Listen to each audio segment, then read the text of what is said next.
Welcome to my channel Priya's Voice.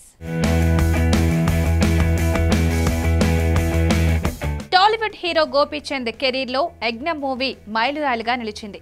అప్పటి వరకు villain పాత్రలతోనే ప్రేక్షకులను మెప్పించిన గోపీచంద్ కు ఈ సినిమాతో హీరోగా ఫుల్ లెంత్ బ్రేక్ దక్కింది.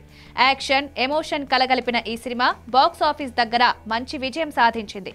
గోపీచంద్ హీరోగా నిలదొక్కునేలా చేసిన ఈ మూవీ తర్వాత ఆయనకు వరుస అవకాశాలు వచ్చాయి.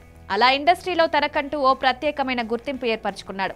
ఇక ఈ సినిమాతో తెలుగు తెరకు కథానాయికగా పరిచయమైంది సమీరా బెనర్జీ అలియాస్ మోన్ బెనర్జీ. తొలి సినిమాతోనే అందం, అభినయం రెండింటితోనూ మెప్పించిన సమీరా ప్రేక్షకులను ఆకట్టుకుంది.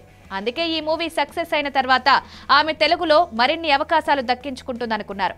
కానీ అంచనాలకు విరుద్ధంగా యజ్ఞం తర్వాత ఆమె ఒక్క సినిమా కూడా చేయలేదు. యజ్ఞం మూవీ తర్వాత సమీరాకు తెలుగులో పెద్దగా అవకాశాలు రాలేదు. దీంతో బాలీవుడ్ షిఫ్ట్ అయ్యి అక్కడ మొదట్లో సినిమాల్లో చిన్న చిన్న రోల్స్ చేసింది.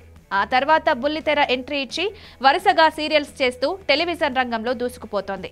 కోల్కతాకు చెందిన సమీరా బెనర్జీ 1997 నుంచే హిందీ టీవీ సీరియల్స్ లో నటిస్తోంది. బాలీవుడ్ బుల్లితెరపై మంచి గుర్తింపు తెచ్చుకున్న ఆమె ఆ తర్వాత సినిమాల్లోనూ అడుగుపెట్టింది. సీరియల్స్ చేస్తూనే యజ్ఞం సినిమాతో టాలీవుడ్ లోకి ఎంట్రీ ఇచ్చింది. ఈ మూవీ హిట్ అయినా సమీరాకు తెలుగు ఇండస్ట్రీలో ఇంకో ఛాన్స్ మాత్రం రాలేదు. ఇతర భాషల సినిమాల్లోనూ కనిపించలేదు. దాంతో తిరిగి హిందీ సీరియల్స్ వైపే మళ్లింది.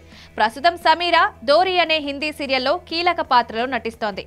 ఒకప్పుడు తన గ్లామర్ తో అభిమానులను ఆకట్టుకున్న ఈ బ్యూటీ ఇప్పుడు బుల్లితెరపై అత్త పాత్రల్లో మెరుస్తోంది. ఇక సోషల్ మీడియాలోనూ యాక్టివ్ గా ఉండే సమీరా రెగ్యులర్ గా ఫోటోలు, వీడియోలు షేర్ చేస్తూ ఫ్యాన్స్ ను ఎంగేజ్ చేస్తోంది. తాజాగా ఆమె షేర్ చేసిన లుక్ చూసి తెలుగు అభిమానులు షాక్ అవుతున్నారు.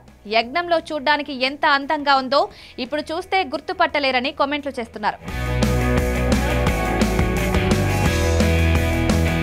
మరిన్ని వీడియోస్ కోసం సబ్స్క్రైబ్ చేసుకుని కిందున్న బెల్ ఐకాన్ ని నొక్కండి. థాంక్యూ.